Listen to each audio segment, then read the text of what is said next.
we have the second section of the test, which is the Relearn packet. Or I should say, which is the graphing section of the Relearn packet.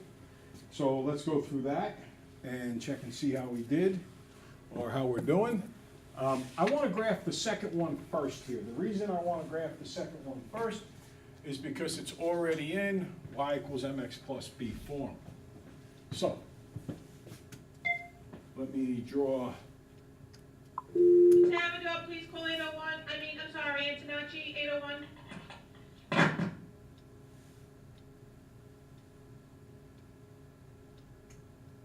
Axes, and now graph lines.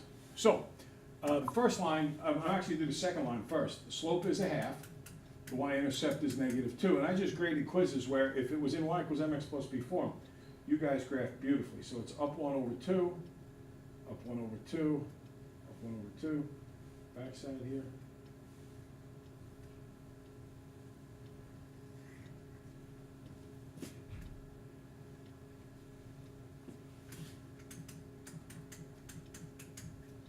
And now we get to the next one, which says 4y equals -3x plus 12. And the problem here is it says 4y.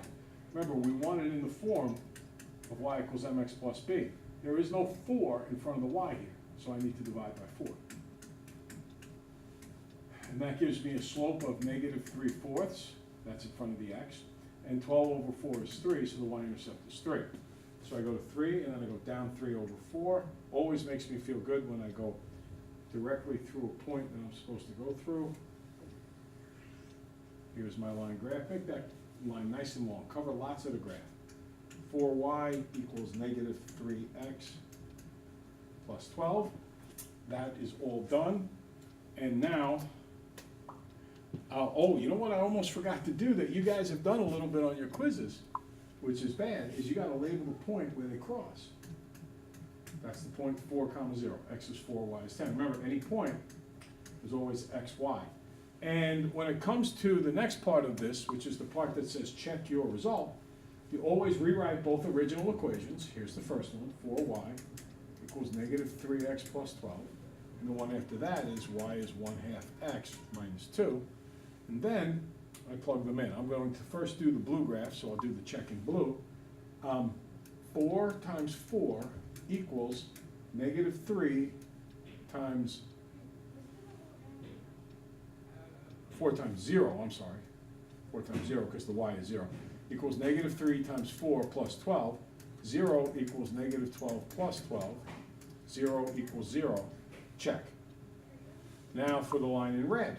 Again, the point, the answers are 4, 0, so the x is 4, the y is 0. So I get 0 equals half of 4 minus 2. Half of 4 is 2. So yes, indeed, 0 equals 0. 2 minus 2 is 0. So there's... Tony Pennifield, please report to the health office. Tony Pennifield to the health office. Okay, so there is our graph for the second part. And I will stop that video now, and then we will continue tomorrow with creating more videos.